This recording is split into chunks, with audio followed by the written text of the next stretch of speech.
tunay ko kayang nanay, kuya. Ano kaya sasabihin niya? Kung makita niya to, malaman niya na kahit paano, minarating na ako sa buhay ko. Sabihin kaya niya na, sana, hindi ko na lang siya pinamigay. Importante pa ba yun? Leon, huwag kang magbabad sa nakaraan.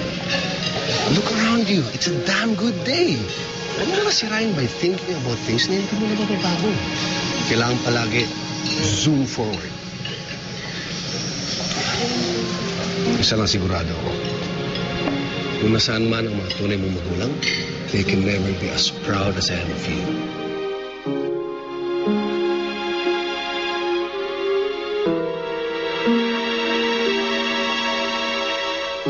Hindi mo ba naman naisip kung gaano kasakit sa amin na tatay mo yon? Ay, hindi niyo naman naiintindihan eh. Ay, hindi. Intindi ko. Kahit kami pa ang nagmahal at nag-alaga sa'yo. Hindi sapat yun para makalimot ka sa pinanggalingan mo. Alalahanin mo, Leon, na kami, tinanggap ka namin ng buong-buo. Kami yon, hindi sila! Ay, naiintindihan niyo naman ako, di ba? Kahit paano, gusto ko lang malaman kung saan ba ako nanggaling, kung ba't ba ako pinamigay.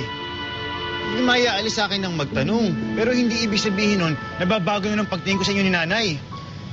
Ay, Nat, intindihin mo rin sana, isipin mo, na kung ikaw hindi mo maialis sa sarili mo ang maghanap ng sagot, hindi mo rin maiaalis sa nanay mo na magdamdam, normal yan. Pero, lumilipas. Napapag-usapan yan.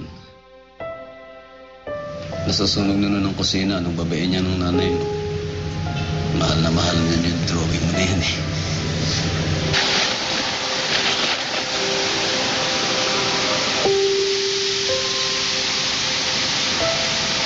Ang pagkagawa nito.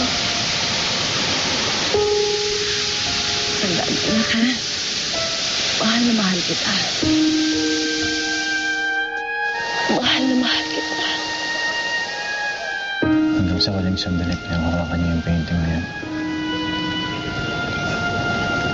Namatay sa sumunod ng nanay ko. I'm so sorry. Pinasama ng tatay ko yung painting sa libing. So sana gumawa ng bago.